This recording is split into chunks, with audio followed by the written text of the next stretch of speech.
Hello बच्चों। इसमें लिखा है airplanes A and B are flying with constant velocity in the same vertical plane at an angle of 30 degree and 60 degree with respect to the horizontal line as shown in the figure.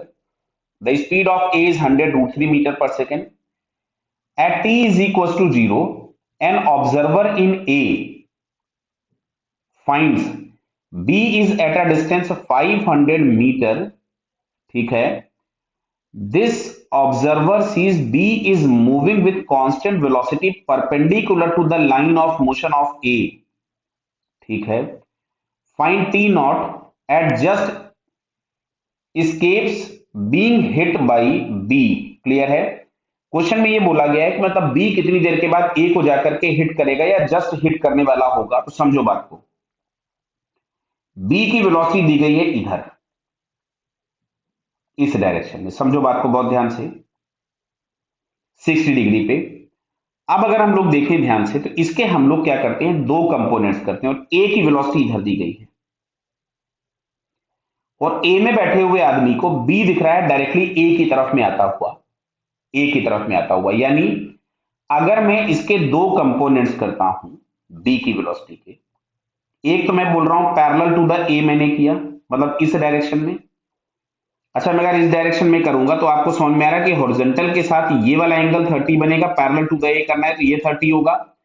तो B का इस वाली line के साथ angle 30 बन जाएगा because total 60 था। तो इसको मैंने कुछ वेलोसिटी ऑफ द बी लिख दिया, तो ये हमारे पास मिलेगा वी बी कॉस थीटा।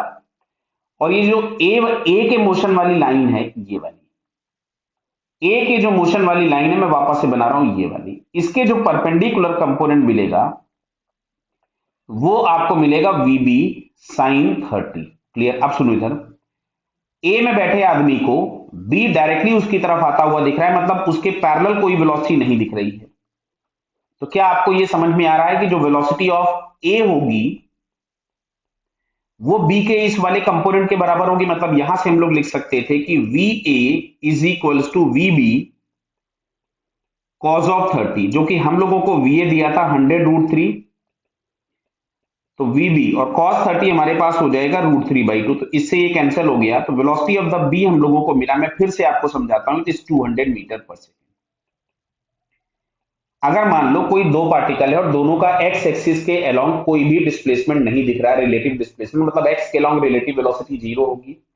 तो क्वेश्चन में ये दिया गया है कि ए में बैठा हुआ आदमी ये देखता है कि बी जो है वो डायरेक्टली ए की तरफ आ रहा है, मतलब उसके पैरेलल कहीं भी कोई डिस्प्लेसमेंट नहीं दिख रहा है, इसलिए दोनों कंपोनेंट्स मैंने क्या कर दिए बराबर। अब सुनो, जो भी ए है, ये जो बी वाला प्लेन है वो ए की तरफ में जाएगा इस वेलोसिटी से। किससे?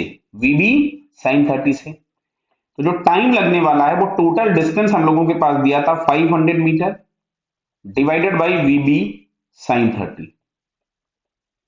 तो ये हम लोगों के पास आ गया 500। वी बी की वैल्यू पुट कर देते हैं 200, साइन 30 1/2। तो क्या आपको दिख रहा है यहां से 5 सेकेंड्स। तो आफ्टर 5 सेकेंड जो बी होगा वो ए पे जाकर के हिट कर जाएगा।